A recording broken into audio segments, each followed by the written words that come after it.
पवित्रं जीवनं तथा पवित्रता स्वरूपिण्यै तस्यै कुर्मो नमो नमः। या देवी सर्वभूतेषु श्रद्धारूपेण संस्थिता नमस्तस्यै नमस्तस्यै नमस्तस्यै नमो नमः।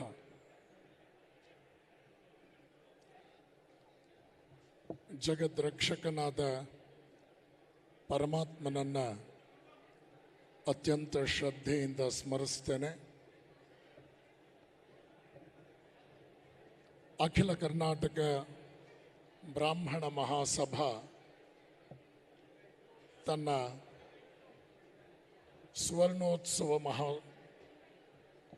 ಸಂಭ್ರಮದ ಸಂದರ್ಭವನ್ನು ದಾಖಲಿಸ್ತಾ ಇರತಕ್ಕಂಥ ಈ ಪರಮ ಪವಿತ್ರ ಸಂದರ್ಭದಲ್ಲಿ ಆಯೋಜನೆಗೊಂಡಿರ್ತಕ್ಕಂಥ ಧರ್ಮ ಸಭೆಯಲ್ಲಿ ಈ ಪವಿತ್ರ ವೇದಿಕೆಯ ಮೇಲೆ ದಿವ್ಯ ಸಾನ್ನಿಧ್ಯ ವಹಿಸಿರ್ತಕ್ಕಂಥ ಎಲ್ಲ ಪರಮ ಪೂಜ್ಯರಿಗೆ ನನ್ನ ಭಕ್ತಿಪೂರ್ವಕ ಪ್ರಣಾಮಗಳನ್ನು ಸಮರ್ಪಣೆ ಮಾಡ್ತೇನೆ. ಈ ಒಂದು ಮಹಾನ್ ಸಮ್ಮೇಳನದಲ್ಲಿ ಆಸೀನರಾಗಿರ್ತಕ್ಕಂಥ ಎಲ್ಲ ಶ್ರದ್ಧಾವಂತ ಆಸ್ತಿಕ ಮಹಾಶಯರೇ,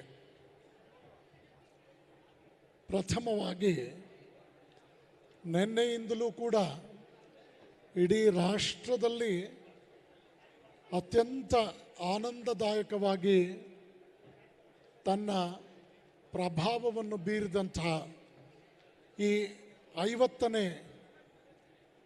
ವಾರ್ಷಿಕ ಸಮ್ಮೇಳನದ ಬಹುತೇಕ ತನ್ನ ಉದ್ದೇಶವನ್ನು ಸಾಧಿಸಿಕೊಂಡಿದೆ. ವೇದಮೂರ್ತಿ ಬ್ರಹ್ಮಶ್ರೀ ಅಶೋಕ್ ಹಾರನಹಳ್ಳಿಯವರ ನೇತೃತ್ವ ಮತ್ತು ಈ ಒಂದು ಸಮ್ಮೇಳನದ ಯಶಸ್ಸಿಗೆ ಪರಿಶ್ರಮ ಪಟ್ಟಂತಹ ಪ್ರತಿಯೊಬ್ಬರೂ ಕೂಡ ಅಭಿನಂದನಾರ್ಹರು.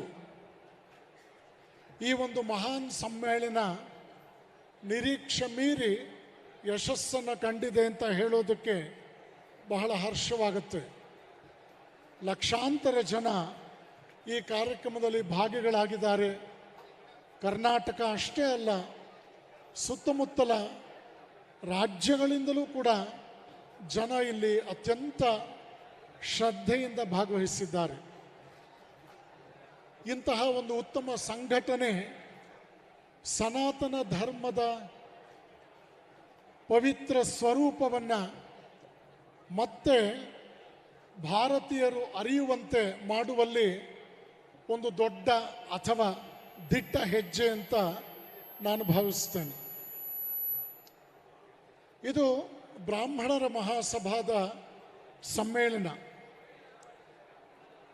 ನಮ್ಮೆಲ್ಲರ ಉಳಿವು, ನಮ್ಮ ಮುಂದುವರಿಕೆ ಮತ್ತು ಅಭ್ಯುದಯಕ್ಕೆ ಸನಾತನ ಧರ್ಮವೇ ನಮಗೆ ಬಹಳ ದೊಡ್ಡ ರಕ್ಷಾ ಕವಚ. ಮಾನವನೇಕೆ ಧರ್ಮಾವಲಂಬಿ ಆಗಬೇಕು? ಈ ಪ್ರಶ್ನೆ ಅನಾದಿ ಕಾಲದಿಂದ ಇದೆ, ಎಂದೆಂದಿಗೂ ಇರುವಂಥದ್ದೇ. ಆದರೆ ಮನುಷ್ಯನಿಗೂ ಮತ್ತು ಪ್ರಾಣಿಗಳಿಗೂ ನಡುವೆ ಬಹಳ ವಿಶಿಷ್ಟವಾದ ವ್ಯತ್ಯಾಸವನ್ನು ಉಂಟು ಮಾಡುವಂತಹ ಮೌಲ್ಯವೇ ಧರ್ಮ. Religion is realisation. Religion is the manifestation of divinity that is already in man. ಇದು ಸ್ವಾಮಿ ವಿವೇಕಾನಂದರ ಉದ್ಗಾರ. ಧೃತಿಕ್ಷಮಾ ದಮೋಸ್ತೇಯಂ ಶೌಚಂ ಇಂದ್ರಿಯ ನಿಗ್ರಹ ಧೀ ವಿದ್ಯಾ ಸತ್ಯಂ ಅಕ್ರೋಧಂ ದಶಕಂ ಧರ್ಮಲಕ್ಷಣಂ. ಇದು ಮಾನವನ ಮೂಲ ಪುರುಷ ಮನು ಮಹರ್ಷಿಯ ಅಭಿಮತ. ಈ ನಿಟ್ಟಿನಲ್ಲಿ ಮನು ಹೇಳಿದಂತಹ ಧರ್ಮದ 10 ಲಕ್ಷಣಗಳಲ್ಲಿ ಮನುಷ್ಯನ ಬದುಕನ್ನು ಮೌಲ್ಯಪೂರ್ಣವಾಗಿಸೋ ವಿಷಯದಲ್ಲಿ, ಮಹತ್ತರವಾಗಿಸೋ ವಿಷಯದಲ್ಲಿ ಆ ವಿಶಿಷ್ಟವಾದ ಗುಣ ವಿಶೇಷಗಳ ಬಗ್ಗೆ ಪ್ರಸ್ತಾಪ ಇದೆ. ಇಲ್ಲಿ ದೇವರನ್ನು ಹೀಗೆ ಪೂಜೆ ಮಾಡಬೇಕು, ಹೀಗೆ ಪೂಜೆ ಮಾಡಬಾರ್ದು, ಇದೇ ಸಂಪ್ರದಾಯ, ಇದು ಸಂಪ್ರದಾಯ ಅಲ್ಲ ಅನ್ನುವಂತಹ ವಿಷಯಗಳಿಲ್ಲ. ನಾವು ಗಮನಿಸಬೇಕು, ಧೈರ್ಯ, ಕ್ಷಮಾಗುಣ, ಮದದ ಮೇಲೆ, ಅಹಂಕಾರದ ಮೇಲೆ ಒಂದು ವಿಶೇಷವಾದ ನಿಯಂತ್ರಣ, ಕಳ್ಳತನ ಮಾಡದಲೇ ಇರ್ತಕ್ಕಂಥದ್ದು, ಇಂದ್ರಿಯಗಳ ಮೇಲೆ ನಿಗ್ರಹ ಸಾಧಿಸುವಂಥದ್ದು, ಧೀಶಕ್ತಿ, ಸತ್ಯಂ ಏಕಮೇವಾದ್ವಿತೀಯಂ ಇತಿ ಸತ್ಯಂ, ಅಕ್ರೋಧಂ, ವಿನಾಕಾರಣ ಕೋಪ ಮಾಡಿಕೊಳ್ಳದಲೇ ಇರ್ತಕ್ಕಂಥದ್ದು, ದಶಕಂ ಧರ್ಮ ಲಕ್ಷಣಂ ಅನ್ನೋದು ಪ್ರತಿಯೊಬ್ಬ ಮನುಷ್ಯನಿಗೂ ಅನ್ವಯಿಸುವ ಒಂದು ವಿಶೇಷವಾದ ಧರ್ಮ ಸಂಹಿತೆ, ಅರ್ಥಾತ್ ಜೀವನ ಸಂಹಿತೆ. ನಾವು ಮನುಷ್ಯರಾಗಿ ಯಶಸ್ವಿ ಆಗಬೇಕಾದರೆ ಇದು ಕೇವಲ ಜೈವಿಕ ವಿಕಾಸದಿಂದ ಮಾತ್ರ ಸಾಧ್ಯ ಇಲ್ಲ. ಮನುಷ್ಯ ಕೇವಲ ಆರ್ಗ್ಯಾನಿಕ್ ಐಡೆಂಟಿಟಿ ಅಲ್ಲ. Man is a psycho social organism, psycho social species. ಇದನ್ನು 21ನೇ ಶತಮಾನದ ವಿಜ್ಞಾನವು ಒಪ್ಕೊಂಡಿದೆ.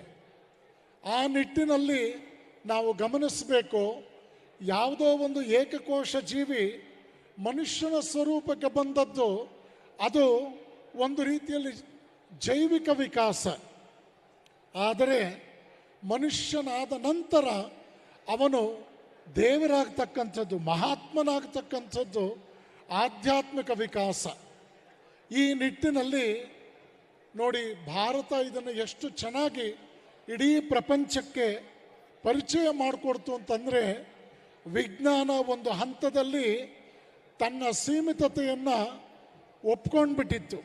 Struggle for existence, survival of the fittest. ಆದರೆ ಸನಾತನ ಧರ್ಮ ಹೇಳ್ತು, struggle is not mere for existence, it is for expansion, it is for expansion. ಇಲ್ಲಿ ನಮಗೆ ಅರ್ಥ ಆಗತ್ತೆ ವಿಕಾಸವೇ ಜೀವನ ಅಂತ. ವಿಕಾಸ ಅಂತಕ್ಕಂಥದ್ದು ಭೌತಿಕವನ್ನು ಮೀರಿ, ಲೌಕಿಕವನ್ನು ಮೀರಿ ಪಾರಮಾರ್ಥಿಕ ವಿಕಾಸವಾಗಿ ಅದು ಸಾಬೀತಾಗುತ್ತೆ. ಆ ನಿಟ್ಟಿನಲ್ಲಿ ಈ ಮಹಾಮೌಲ್ಯಗಳನ್ನು ಅನುಸರಿಸ್ತಾ ಬಂದಂತಹ ವ್ಯಕ್ತಿ ಸಮಾಜದಲ್ಲಿ ನೀತಿ ಬ್ರಾಹ್ಮಣ ಅಂತ ಕರೆಯಲ್ಪಟ್ಟ. ಸಮಾಜದಲ್ಲಿ ನಾವು ಜಾತಿ ವ್ಯವಸ್ಥೆಯನ್ನು ನೋಡ್ತೇವೆ, ಆದರೆ ತೆಂಗಿನ ಮರ ಬೆಳೆದಂತೆ ಬೆಳೆದಂತೆ ಬೆಳೆದಂತೆ ಹಳೆಯ ಗರಿಗಳು ಉದುರು ಹೋಗುತ್ತವೆ, ಹೊಸ ಗರಿಗಳು ಮೂಡುತ್ತವೆ. ಅಂತೆಯೇ ಮನುಷ್ಯನ ವಿಕಾಸವಾಗುತ್ತೆ. ಮನುಷ್ಯ ವಿಶ್ವಮಾನವನಾಗ್ತಾನೆ. ಅದಾಗಲೇ ಅವನು ವಿಶ್ವಮಾನವನಾಗಿದ್ದರೂ ಕೂಡ ಅವನ ಸಾಮಾಜಿಕ ಜೀವನದ ಕಟ್ಟುಪಾಡುಗಳು, ಅವನು ಬದುಕ್ತಾ ಇರೋ ಒಂದು ವ್ಯವಸ್ಥೆಯಲ್ಲಿನ ಕೆಲವು ಸೀಮಿತ ವಿಚಾರಗಳನ್ನು ಸತ್ಯದ ಬೆಳಕಿನಲ್ಲಿ ಅವನು ಮೀರಬೇಕಾಗತ್ತೆ. ಮೀರಿ ಹೋದಾಗ ಅವನು ಆಧ್ಯಾತ್ಮಿಕ ವ್ಯಕ್ತಿ ಆಗ್ತಾನೆ. ಅಂತಹ ಒಂದು ವಿಕಾಸಕ್ಕೆ ಒಳಪಟ್ಟಾಗ ಅದನ್ನು ನಾವು ಸ್ಪಿರಿಚುವಲ್ ಎವಲ್ಯೂಷನ್ ಅಂತ ಕರಿತೇವೆ, expansion in a higher perspective ಅಂತ ಕರೀತೇವೆ. ಈ ಜೀವನವನ್ನು ಅನುಸರಿಸಿದಂತಹವನನ್ನು ಬ್ರಾಹ್ಮಣ ಅಂತ ಕರೀಲಾಯಿತು. ಒಟ್ಟಾರೆ ನನ್ನ ಮಾತಿನ ಸಾರಾಂಶ ಇಷ್ಟೇ, ಸಂಸ್ಕಾರಾತ್ ದ್ವಿಜ ಉಚ್ಯತೆ. ಸಂಸ್ಕಾರಗಳಿಂದ ಎರಡನೇ ಜನ್ಮ ಪ್ರಾಪ್ತವಾಗುತ್ತದೆ. ಹುಟ್ಟಿನಿಂದ ಯಾವುದೇ ಒಂದು ಜೀವನದ ಪರಿಪೂರ್ಣ ವಿಕಾಸವನ್ನು ಅಳೆಯಲಾಗದು. ಹುಟ್ಟು ಅಂತಕ್ಕಂಥದ್ದು ಎಷ್ಟೋ ಸಂದರ್ಭಗಳಲ್ಲಿ ಮನುಷ್ಯನ ಇತಿಮಿತಿಗೆ ಸೇರಿದ್ದಂಥದ್ದಲ್ಲ. ಆದರೆ ನಾವು ಗಮನಿಸಬೇಕು ಒಂದು ವಿಕಾಸ ಅನ್ನುವಂತಹ ವಿಷಯ, ಮನುಷ್ಯನ ಆಧ್ಯಾತ್ಮಿಕ ವಿಕಾಸ ಗಮನಿಸಿ, ಎಷ್ಟು ವೈವಿಧ್ಯಮಯವಾಗಿ ಈ ಒಂದು ವಿಕಾಸದ ಇತಿಹಾಸ ನಮ್ಮ ಮುಂದೆ ಇದೆ. ಇದು ಅತ್ಯಂತ ಅಧ್ಯಯನಶೀಲವಾದ ವಿಚಾರ. ಆ ನಿಟ್ಟಿನಲ್ಲಿ ರಾಜನಾಗಿದ್ದ ವಿಶ್ವಾಮಿತ್ರ ಅವನು ಮಹಾತ್ಮನಾಗಿ ರೂಪುಗೊಂಡದ್ದು ಈ ಆಧ್ಯಾತ್ಮಿಕ ವಿಕಾಸದ ಮೂಲಕ ದರೋಡೆಕೋರನಾಗಿದ್ದ ರತ್ನಾಕರ ಮಹರ್ಷಿ ವಾಲ್ಮೀಕಿ ಆದದ್ದು ವಿಕಾಸದ ಮೂಲಕ, ದುಷ್ಟನಾಗಿದ್ದ ಅಂಗುಲಿಮಾಲ ಸಂತನಾದದ್ದು ವಿಕಾಸದ ಮೂಲಕ. ಇಲ್ಲಿ ನಮಗೆ ಅರ್ಥ ಆಗುತ್ತೆ, ವಿಕಾಸವೇ ಜೀವನ, ಸಂಕುಚಿತತೆಯೇ ಮರಣ. ಯಾವ ಸಂಕುಚಿತತೆ ಸಮಾಜವನ್ನು ಹೊಕ್ಕುತ್ತೋ ಆ ಸಮಾಜ ಊರ್ಜಿತವಾಗೋದು ಮರೀಚಿಕೆ. ಆ ನಿಟ್ಟಿನಲ್ಲಿ ವೈಶಾಲ್ಯತೆ ಅದು ಬಹಳ ದೊಡ್ಡ ಮೌಲ್ಯ, ಬಹಳ ದೊಡ್ಡ ತತ್ವ. ಈ ನಿಟ್ಟಿನಲ್ಲಿ ಆತ್ಮವತ್ ಸರ್ವಭೂತೇಷು ಯಃ ಪಶ್ಯತಿ ಸ ಪಂಡಿತ, ಮಹಾತ್ಮರ ಮಾತು. ನನ್ನ ಅಂತರಂಗದ ಆ ದಿವ್ಯತೆಯನ್ನು ಪ್ರತಿಯೊಬ್ಬರಲ್ಲೂ ನಾನು ನೋಡುವಂತೆ ನನಗೆ ಕೃಪೆ ಮಾಡುವಂತಕ್ಕಂಥದ್ದು ಪ್ರಾರ್ಥನೆಯ ತಿರುಳು. ಒಂದು ವೈಜ್ಞಾನಿಕ ಉದಾಹರಣೆ ನಿಮ್ಮ ಮುಂದೆ ಕೊಟ್ಟು ನನ್ನ ಮಾತನ್ನು ಮುಗಿಸ್ತೇನೆ. 19ನೇ ಶತಮಾನದ ಅಂತಿಮ ಭಾಗ, 20ನೇ ಶತಮಾನದ ಪ್ರಾರಂಭ ಹಂತದಲ್ಲಿ ಜಗತ್ತಿನ ಜನರ ಮನೋಸ್ಥಿತಿ ಹೇಗಿತ್ತು ಅಂತ ಅಮೆರಿಕದ ಒಬ್ಬ ಪ್ರಸಿದ್ಧ ಚಿಂತಕ ಜಾನ್ ಡ್ರೂಟನ್ ದಾಖಲಿಸ್ತಾನೆ. ಆಗ ಕೈಗಾರಿಕಾ ಕ್ರಾಂತಿ ಆಗಿತ್ತು. ಪ್ರಪಂಚದಲ್ಲಿ 98% ವ್ಯವಸಾಯವನ್ನೇ ಜೀವನಾಧಾರವಾಗಿ ಅವಲಂಬಿಸಿದ ಜನ ಕೈಗಾರಿಕಾ ಕ್ರಾಂತಿಯ ಪ್ರಭಾವಕ್ಕೆ ಒಳಗಾದರು. ಯಂತ್ರಗಳ ಮೇಲೆ ವ್ಯಾಮೋಹ ಬೆಳೆಸ್ಕೊಂಡ್ರು. ಹಾಗೆ ಅವರು ಈ ಕೈಗಾರಿಕಾ ಆವಿಷ್ಕಾರಗಳನ್ನು ಮನುಷ್ಯ ಜೀವನದ ಅನಿವಾರ್ಯವಾಗಿ ಭಾವಿಸ್ತಾ ಬಂದರು. ಜಾನ್ ಡ್ರೂಟನ್ ಹೇಳ್ತಾನೆ, ಗುರುತ್ವಾಕರ್ಷಕ ಬಲವನ್ನು ಕಂಡುಹಿಡಿಯೋದ್ರ ಮೂಲಕ ನ್ಯೂಟನ್ ಭೌತಿಕ ಪ್ರಪಂಚದಿಂದ ದೇವರನ್ನು ಹೊರಗಟ್ಟಿದ್ದಾನೆ. ಜೈವಿಕ ಪ್ರಪಂಚದಿಂದ ಚಾರ್ಲ್ಸ್ ಡಾರ್ವಿನ್ ದೇವರನ್ನು ಹೊರಗಟ್ಟಿದ್ದಾನೆ.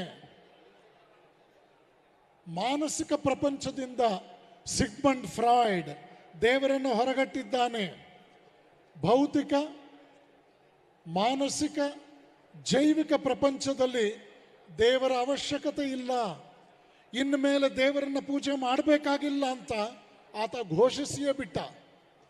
ಆ ಸಂದರ್ಭದಲ್ಲಿ ಮ್ಯಾಕ್ಸ್ ಮುಲ್ಲರ್ ಚಾರ್ಲ್ಸ್ ಡಾರ್ವಿನ್ನನ್ನು ಕೇಳಿದಂತೆ, ನೀನು ಏಕಕೋಶ ಜೀವಿ ಮನುಷ್ಯನಾಗುವಂತಹ ಪ್ರಕ್ರಿಯೆಯ ಬಗ್ಗೆ ವಿವರಿಸದೆ, ಆ ಏಕಕೋಶ ಜೀವಿ ಮನುಷ್ಯ ಜೀವಿ ಆಗೋದನ್ನು ವಿವರಿಸಿದೆ. ಈಗ ನನ್ನ ಪ್ರಶ್ನೆ ಏನು ಅಂದರೆ, ಈ ಜಾನ್ ಡ್ಯೂಟನ್ ಹೇಳ್ತಾನೆ ದೇವರ ಅವಶ್ಯಕತೆ ಇಲ್ಲ ಅಂತ. ಈಗ ನೀನು ಹೇಳು, ಈ ಏಕಕೋಶ ಜೀವಿಯಲ್ಲಿ ಪ್ರಾಣಶಕ್ತಿ ಹೇಗೆ ಬಂತು? ಆಗ ಬಹಳ ನಾಚಿಕೆಯಿಂದ, ಸಂಕೋಚದಿಂದ ಡಾರ್ವಿನ್ ಹೇಳದ್ನಂತೆ, perhaps God has injected life into the single cellular organism. ನೋಡಿ, ಇಲ್ಲಿ ನಮಗೆ ಅರ್ಥ ಆಗುತ್ತೆ, ಏಕಕೋಶ ಜೀವಿಗೆ ಜೀವ ತುಂಬಿದವನು ಪರಮಾತ್ಮ ಅಂತ ಡಾರ್ವಿನ್ ಒಪ್ಕೊಂಡಾಗ ಇಡೀ ಪ್ರಪಂಚದ ಆಲೋಚನೆ ವ್ಯತ್ಯಯವನ್ನು ಕಾಣ್ತು. ಆ ನಿಟ್ಟಿನಲ್ಲಿ ದೇವರ ಅಸ್ತಿತ್ವವನ್ನು, ಜೀವನ ಸಂಹಿತೆಯಾದ ಧರ್ಮವನ್ನು, ನಮ್ಮ ನಿಜ ಸ್ವರೂಪವನ್ನು ಅರಿಯಲು ಅತ್ಯವಶ್ಯಕವಾದ ಆಧ್ಯಾತ್ಮ ವಿದ್ಯೆಯನ್ನು ನಾವೆಲ್ಲರೂ ಹೆಚ್ಚು ಹೆಚ್ಚು ಶ್ರದ್ಧೆಯಿಂದ, ಬದ್ಧತೆಯಿಂದ ನಮ್ಮ ಜೀವನ ನಡವಳಿಕೆಗಳಿಂದ ಅನುಸರಿಸ್ತಾ ಬಂದಾಗ ನೀತಿ ಬ್ರಾಹ್ಮಣ್ಯ ಮೆರೆಯುತ್ತೆ, ನೀತಿ ಬ್ರಾಹ್ಮಣ್ಯ ವಿಜೃಂಭಿಸುತ್ತೆ. ಬ್ರಾಹ್ಮಣ ಜನಾಂಗದವರು ಅತ್ಯಂತ ಜವಾಬ್ದಾರಿಯುತವಾಗಿ ಆಲೋಚಿಸಬೇಕಾದ ಅಗತ್ಯತೆ ಇದೆ. ನೋಡಿ, ನಿಷ್ಠುರವಾದ ಒಂದು ಸತ್ಯ ಏನದು, 5000 ವರ್ಷಗಳಿಂದಲೂ ಕೂಡ ಈ ಸನಾತನ ಪರಂಪರೆಯ ಬೆಳಕಿನಲ್ಲಿ ಬ್ರಾಹ್ಮಣ ಸಮುದಾಯ ಕೇವಲ 3% ಇರುವ ಬ್ರಾಹ್ಮಣರನ್ನೇ ಅವಲಂಬಿಸಿ ಅಭ್ಯುದಯವನ್ನು ಸಾಧಿಸಿಲ್ಲ. ಆ ಪ್ರಯತ್ನಕ್ಕೆ ಅದು ಕೈ ಹಾಕಿಲ್ಲ. ಇಡೀ ಹಿಂದೂ ಸಮಾಜ ಅರ್ಥ ಮಾಡಿಕೊಳ್ಬೇಕು, ಪ್ರತಿಯೊಂದು ಜನಾಂಗದಲ್ಲಿರುವ ಸಜ್ಜನ, ಸಚ್ಚಾರಿತ್ರ್ಯ, ಸಾಮರ್ಥ್ಯವಂತ, ಚಿಂತನಶೀಲ, ಧನಾತ್ಮಕವಾಗಿ ಆಲೋಚಿಸುವ ಪ್ರತಿಯೊಂದು ಜನಾಂಗದ ಪುಷ್ಪವನ್ನು ಸಂಗ್ರಹಿಸಿ ಈ ಪುಷ್ಪದಿಂದ ಬ್ರಾಹ್ಮಣ ಒಂದು ಸುಂದರವಾದ ಮಾಲೆಯನ್ನು ಮಾಡಿ ಸೃಷ್ಟಿಕರ್ತನಿಗೆ ಅರ್ಪಿಸಿದ್ದಾನೆ. ಇಲ್ಲಿ ಇಡೀ ಹಿಂದೂ ಸಮಾಜ ಅರ್ಥ ಮಾಡ್ಕೋಬೇಕು, ಕೇವಲ ಜಾತಿಯ ಪರ್ಸೆಂಟೇಜ್ನಲ್ಲಿ, ಜಾತಿಯ ಒಂದು ದೊಡ್ಡ ಸ್ವರೂಪದಲ್ಲಿ ಯಶಸ್ಸನ್ನು ಪಡಿತೀವಿ ಅಂತಕ್ಕಂಥದ್ದು ಎಷ್ಟರ ಮಟ್ಟಿಗೆ ಅದು ವಾಸ್ತವ ಅನ್ನೋದು ಒಂದು ಮರೀಚಿಕೆಯಾಗಿದೆ. ಗ್ರಾಮ್ಯ ಭಾಷೆಯಲ್ಲಿ, ಹಳ್ಳಿಗಾಡಿನಲ್ಲಿ ಒಂದು ಮಾತಿದೆ, ಜಾತಿಗೆ ಜಾತಿಯೇ ಮೃತ್ಯು ಅಂತ. ಈ ನಿಟ್ಟಿನಲ್ಲಿ ನಾವು ಯೋಚನೆ ಮಾಡೋದಾದರೆ ಕೇವಲ ಜಾತಿ ಶಕ್ತಿ ಮನುಷ್ಯನಿಗೆ ಸಾರ್ವಕಾಲಿಕವಾಗಿ ರಕ್ಷಣೆ ನೀಡಲಾಗದು, ಔನ್ನತ್ಯದ ಪಥವನ್ನು ತೋರಿಸಲಾಗದು. 4 ಗೋಡೆಗಳ ಮಧ್ಯೆ ನಾವು ಹುಟ್ಟಬಹುದು, 4 ಗೋಡೆಗಳಿಂದ ಆಚೆಗೆ ನಾವು ಪ್ರಪಂಚಕ್ಕೆ ಪ್ರಾಪ್ತರಾಗಬೇಕು ಅಂದರು ಸ್ವಾಮಿ ವಿವೇಕಾನಂದರು. ಈ ನಿಟ್ಟಿನಲ್ಲಿ ಬ್ರಾಹ್ಮಣ ಭರವಸೆ ಕಳ್ಕೊಳ್ಬಾರ್ದು. ನೀನೊಬ್ಬ ಭಾಗ್ಯವಂತ ಅಂತ ಭಾವಿಸು. ಕಾರಣ, ಸಾಧನಾ ಜೀವನ ಮಾಡೋದಕ್ಕೆ, ಒಂದು ಉನ್ನತವಾದ ಜೀವನದ ಧ್ಯೇಯಾದರ್ಶಕ್ಕೆ ಯಾವುದೋ ಒಂದು ರೀತಿಯಲ್ಲಿ ನಿನಗೆ ಹುಟ್ಟಿನಿಂದಲೇ ಅವಕಾಶಗಳಿದೆ. ಹಿಂದೂ ಸಮಾಜದಲ್ಲಿ ನಾವು ಗಮನಿಸ್ತೇವೆ, ವೇದೋಪನಿಷತ್ತು, ಬ್ರಹ್ಮಸೂತ್ರ, ಭಗವದ್ಗೀತೆಗಳ ಅಧ್ಯಯನಕ್ಕೆ ಅವಕಾಶ ಇರುವಂಥವರು, ಇದನ್ನು ಬಹಳ ಸ್ಪಷ್ಟವಾಗಿ ಹೇಳ್ತಾ ಇದ್ದೇನೆ, ಅವಕಾಶ ಇರುವಂಥವರು. ಇದನ್ನು ಕೇವಲ ಅರ್ಹತೆ ಅನ್ನೋ ದೃಷ್ಟಿಯಲ್ಲಿ ವಿಶ್ಲೇಷಿಸಬಾರದು, ಇದನ್ನು ಅರ್ಹತೆ ಅಂತಷ್ಟೇ ವಿಶ್ಲೇಷಿಸಬಾರದು. ಅವಕಾಶವಿರ್ತಕ್ಕಂಥ, ಸಂದರ್ಭಗಳಿರ್ತಕ್ಕಂಥ ಜನ ಆ ದಾರಿಯಲ್ಲಿ ಭಗವತ್ ಸಾಕ್ಷಾತ್ಕಾರವನ್ನು, ಮೋಕ್ಷವನ್ನು, ಆತ್ಮ ಸಾಕ್ಷಾತ್ಕಾರವನ್ನು ಪಡ್ಕೊಳ್ಳಿ. ಆದರೆ ನಾವು ನೋಡ್ತೇವೆ, ರಾಮಾಯಣದಲ್ಲಿ ಗುಹ, ಶಬರಿ, ಮಹಾಭಾರತದ ಕಾಲದಲ್ಲಿ ವಿದುರ, ಇಂತಹ ಸಾಕಷ್ಟು ಸಂಖ್ಯೆಯಲ್ಲಿ ಸಂತರಂತ ಬದುಕಿದವರು ಭಕ್ತಿ ಮಾರ್ಗದಿಂದ ಮೋಕ್ಷವನ್ನು ಪಡ್ಕೊಂಡ್ರು.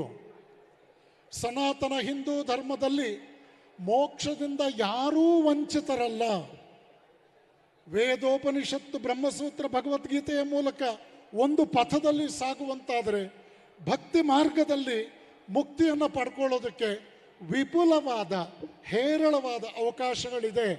ಆದ್ದರಿಂದ ಯಾವುದೇ ಹಿಂದುವೂ ಕೂಡ ಇಂತಹ ಉನ್ನತವಾದ ಜೀವನಾದರ್ಶವನ್ನು ಸಾಧಿಸುವಲ್ಲಿ ಅವನು ಎಂದಿಗೂ ಕೂಡ ತಬ್ಬಲಿ ಅಲ್ಲ. ಈ ನಿಟ್ಟಿನಲ್ಲಿ ನಾವೆಲ್ಲರೂ ಸಮಗ್ರ ಹಿಂದೂ ಸಮಾಜವನ್ನು ಸನಾತನ ಮೌಲ್ಯಗಳ ಚೌಕಟ್ಟಿನಲ್ಲಿ ನಾವು ರೂಪಿಸಬೇಕಾದರೆ ಬ್ರಾಹ್ಮಣನಾದವನು ಸಮಾಜಕ್ಕೆ ಒಂದು ದೊಡ್ಡ ಮಾದರಿಯಾಗಬೇಕಾಗತ್ತೆ. ಕೌಟಿಲ್ಯ ಹೇಳ್ತಾನೆ, ಚಾಣಕ್ಯ ಚಕ್ರವರ್ತಿ ವೈಯಕ್ತಿಕನಾಗಿ ನಾಸ್ತಿಕನೇ ಆದರೂ ಅವನು ತನ್ನ ಪ್ರಜೆಗಳ ಆಸ್ತಿಕತೆಯನ್ನು ಅನುಮಾನಿಸಬಾರದು, ಅಗೌರವಿಸಬಾರದು ಅಂತ. ಇದೆಲ್ಲ ಇವತ್ತು ನಮ್ಮನ್ನು ಆಳ್ತಾ ಇರ್ತಕ್ಕಂಥ ಜನಕ್ಕೆ ಅರ್ಥವಾಗಬೇಕಷ್ಟೆ. ಆ ನಿಟ್ಟಿನಲ್ಲಿ ರಾಜರು ರಾಜರ್ಷಿಗಳಾಗಬೇಕು ಅಂದರೆ ಸನಾತನ ಧರ್ಮದ ಅನುಷ್ಠಾನ ಅತ್ಯಂತ ಅನಿವಾರ್ಯವಾಗುತ್ತೆ. ಆ ನಿಟ್ಟಿನಲ್ಲಿ ಬ್ರಾಹ್ಮಣ ಇಡೀ ಸಮಾಜಕ್ಕೆ ಪಥದರ್ಶಿಯಾಗೋ ಅನಿವಾರ್ಯತೆ ಅನಾದಿ ಕಾಲದಿಂದಲೂ ಬಂದಿದೆ. ನೋಡಿ, ನಿರಕ್ಷರ ಕುಕ್ಷಿಯಾದ ರೈತನೊಬ್ಬ ಒಂದು ಹಸು ಕೊಂಡ್ಕೋಬೇಕಾದ್ರೆ, ಎತ್ತು ಕೊಂಡ್ಕೋಬೇಕಾದ್ರೆ, ಭೂಮಿಯನ್ನು ಉಳಬೇಕಾದ್ರೆ, ತನ್ನ ಮಗುವಿಗೆ ನಾಮಕರಣಾದಿಯಾಗಿ 16 ಸಂಸ್ಕಾರಗಳ ವಿಷಯದಲ್ಲಿ ಬ್ರಾಹ್ಮಣನ ಮನೆ ಬಾಗಿಲಿಗೆ ಬಂದು ವಿನೀತವಾಗಿ ಮಾರ್ಗದರ್ಶನ ಪಡ್ಕೊಳ್ತಾನೆ. ಇದೆಲ್ಲವೂ ಕೂಡ ಸಮಾಜದಲ್ಲಿ ಅನ್ಯೋನ್ಯತೆಯನ್ನು, ಅವಿನಾಭಾವ ಸಂಬಂಧವನ್ನು ಸೂಚಿಸುವಂಥದ್ದು. ಆದ್ದರಿಂದ ಬ್ರಾಹ್ಮಣನಾದವನು ವೈಯಕ್ತಿಕ ಜೀವನದಲ್ಲಿ, ಸಾಧನೆಯಲ್ಲಿ, ಅನುಷ್ಠಾನದಲ್ಲಿ ನಿಷ್ಠನಾಗಿ ಸಾಗಬೇಕು. ಇಂತಹ ಜೀವನವೇ ಇಡೀ ಹಿಂದೂ ಸಮಾಜವನ್ನು ಅವನ ಪ್ರೀತಿ ವಿಶ್ವಾಸದ ಒಂದು ಪರಿಧಿಯಲ್ಲಿ ಸಕಾರಾತ್ಮಕವಾಗಿ ಕೊಂಡೊಯ್ಯುವ ಸಾಮರ್ಥ್ಯವನ್ನು ಅವನಿಗೆ ಕೊಡುತ್ತೆ. ಆ ನಿಟ್ಟಿನಲ್ಲಿ ಪತ್ರಿಕೆಗಳಲ್ಲಿ ನೋಡ್ತೀರಿ, ಎಷ್ಟೋ ಜನ ರೋಗಗ್ರಸ್ತ ಮನಸ್ಸಿನವರು ಹೇಳ್ತಾರೆ, ಸನಾತನ ಧರ್ಮ ಹೋಗಬೇಕು, ಅವರು ಹೋಗಬೇಕು, ಇವರು ದೇಶ ಬಿಟ್ಟು ಹೋಗಬೇಕು, ಇವರು ತರತಮ ಭಾವನೆ ಮಾಡಿದ್ರು. ಈ ಯಾವ ಮಾತುಗಳಿಗೂ ಚಲಾವಣೆ ಇಲ್ಲ. ನಾವು ಅರ್ಥ ಮಾಡಿಕೊಳ್ಬೇಕು, ಯಾವುದೇ ನೀತಿಯುಕ್ತವಾದ ಮೌಲ್ಯಯುಕ್ತವಾದ ಜೀವನವನ್ನು ನಡೆಸುವವನು ಮಹಾತ್ಮ ಅಂತ ಅನಿಸ್ಕೊಳ್ತಾನೆ. ಅವನ ಆಣತಿಯಂತೆ ಸಮಾಜ ಹೆಜ್ಜೆ ಹಾಕುತ್ತೆ. ಈ ನಿಟ್ಟಿನಲ್ಲಿ ಬ್ರಾಹ್ಮಣರ ಕರ್ತವ್ಯಗಳು ಈ ಆಧುನಿಕ ಪ್ರಪಂಚದಲ್ಲಿ ತುಂಬ ದೊಡ್ಡ ಪ್ರಮಾಣದಲ್ಲಿದೆ. ಇದನ್ನು ಹೃತ್ಪೂರ್ವಕವಾಗಿ ಆತ್ಮಪೂರ್ವಕವಾಗಿ ಸ್ವೀಕರಿಸಿ ಇವುಗಳನ್ನು ಅನುಸರಿಸ್ತಾ ಬನ್ನಿ. ನೀತಿ ಬ್ರಾಹ್ಮಣ್ಯ ಮೆರೆಯುವಂತಾಗಲಿ ಅಂತ ಹೇಳ್ತಾ ಈ ಒಂದು ಪವಿತ್ರ ಸಂದರ್ಭದಲ್ಲಿ ಈ ವಾಕ್ಪುಷ್ಪಗಳನ್ನು ಜಗನ್ಮಾತೆಯ ಪಾದಪದ್ಮಗಳಲ್ಲಿ ಸಮರ್ಪಣೆ ಮಾಡಿ ಈ ಸಮ್ಮೇಳನವನ್ನು ಅಸಂಖ್ಯಾತ ಜನರ ಕುತೂಹಲಕ್ಕೆ ಎಡೆಮಾಡಿಕೊಟ್ಟಿದ್ದ ಈ ಸಮ್ಮೇಳನವನ್ನು ಅತ್ಯದ್ಭುತವಾಗಿ ಕಾರ್ಯಗತಗೊಳಿಸಿದಂತಹ ಶ್ರೀಮಾನ್ ಅಶೋಕ್ ಹಾರ್ನಳ್ಳಿಯವರು ಮತ್ತು ಅವರ ಇಡೀ ತಂಡವನ್ನು ನಾನು ಅಭಿನಂದಿಸ್ತೇನೆ.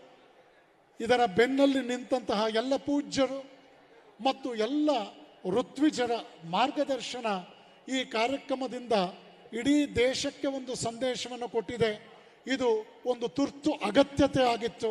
ಈ ನಿಟ್ಟಿನಲ್ಲಿ ಬ್ರಾಹ್ಮಣ ಜನಾಂಗ ಈ ಸತ್ಕಾರ್ಯದ ಅನುಷ್ಠಾನದ ಮೂಲಕ ತನ್ನ ಹಿರಿತನವನ್ನು, ತನ್ನ ಹೃದಯವಂತಿಕೆಯನ್ನು, ತನ್ನ ಧನ್ಯತೆಯನ್ನು ಮತ್ತೊಮ್ಮೆ ಅತ್ಯಂತ ಉತ್ತಮ ರೀತಿಯಲ್ಲಿ ಸಾಬೀತುಪಡಿಸಿದೆ. ಎಲ್ಲರಿಗೂ ಶುಭವಾಗಲಿ.